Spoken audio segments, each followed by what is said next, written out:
So I saw. So you mentioned you grew up in Baltimore, and I'm curious who some of your childhood rabbanim were, and who were the rabbis in the shuls that you remember growing up. So I grew up primarily around the corner from Shomrei Emunah in Baltimore, right off of Green Spring Avenue, for those are listening that are Baltimoreans. And primarily our rabbi growing up was Rabbi Tzvi Hersh Weinreb, who eventually, left our shul for his position as the executive vice president at the OU. Rabbi Weinreb was the Rav there, I would say, from when I was, a little kid, I don't know, 6 or 7, whenever we moved to that side of town, maybe 8 years old, until basically I left for yeshiva. I don't remember the exact years, but I think he left when I was 16, 17, right around when I was a senior in high school. There were definitely formidable years and memories and experiences that we had with Rabbi Weinreb as our Rav. And I would say that it was very impactful because he had such great respect in our home. My parents spoke about him with reverence and appreciation. I distinctly remember my father kind of identifying when we talked about him, about his scholarship and his grasp of the English language. My father was always impressed by Rabbi Weinreb's quoting of the Hakdama of Sfarim that he quoted. Rabbi Weinreb would say, quote, we were learning a Sefer, and he would say, in the Hakdama, he writes X, Y, and Z. And my father just felt like as an audience member, that Rabbi Weinreb, knew who he was talking about and read the Sefer thoroughly and had so many interesting anecdotes to say. It was very impressionable on our whole family. So I wouldn't say we had the closest relationship in the world with him at the time, even though I remain a little bit in touch with him every so often. It's been many, many years. But he left a roshem in that sense of a real a stellar rabbinic personality. Distinctly remember his, especially my older brother's bar mitzvah, the first bar mitzvah in the whole family.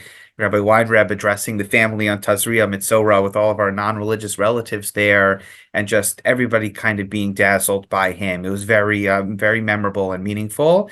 And again, just a positive influence, just a strong force, a person who davens with tremendous kavanah and speaks about Yiddishkeit with tremendous enthusiasm and richness, and was very powerful in terms of the Shoah, in terms of Kinos on Tisha B'Av, in terms of when he was our Rav. I think for many years we did the last Hakafa on Simchas Torah was dedicated to all the children that were lost in the Shoah.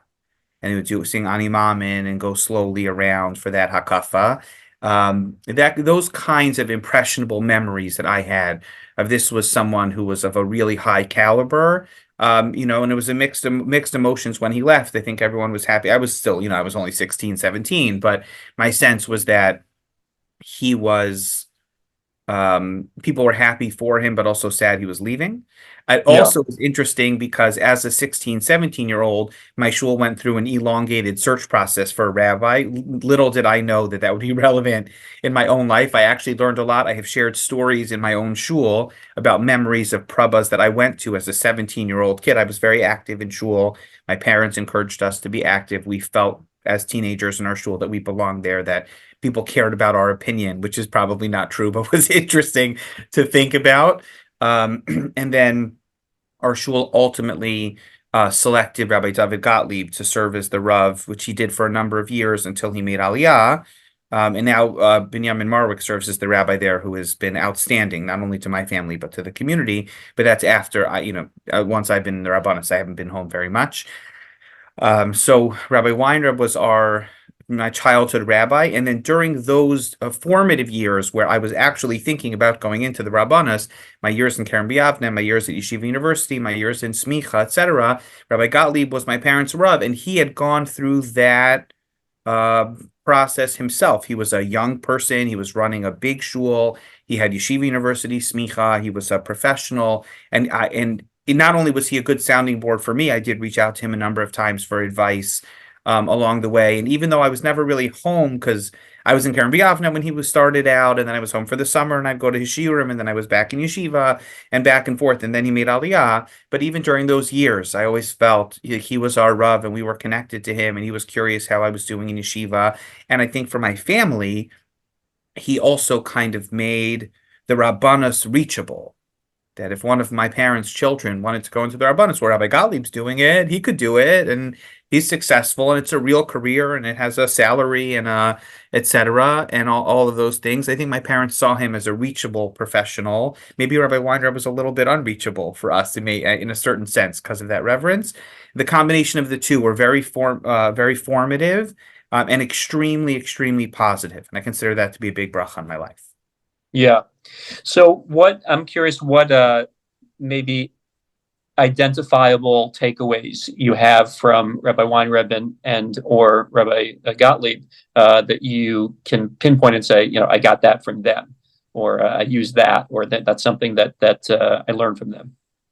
So I would say that with Rabbi Weinreb, because I was so young, it was more aspirational than anything else. Meaning, I remember him being calm and articulate and having tremendous presence. I can't say, I took the presence that I have on my pulpit from Rabbi Dr. Tzvi Hersh Weinreb. I don't think that makes sense. But as a goal for what it looks like to be a Rav in the eyes of others, to have a strong presence, I think he carried himself with a certain calmness and a certain ruchnius. And those are things that are not necessarily in my nature, but I understand are really important to the Rabbanas. People should see that even though their Rav is very busy with thinking about his drasha in his head and making sure details are working correctly during davening, I think we're all more integrated with logistics than we want to be during davening and things like that.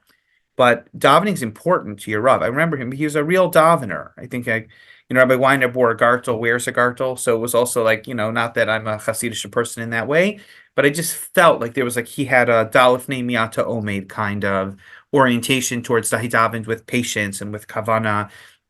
He spoke about tefillah. He spoke about Hasidic Rebbes and their tefillah, and he left that impression. There's a high, rich spirituality to him that came along with his professionalism and his expertise in psychology and his wisdom and all of that. So it's very, very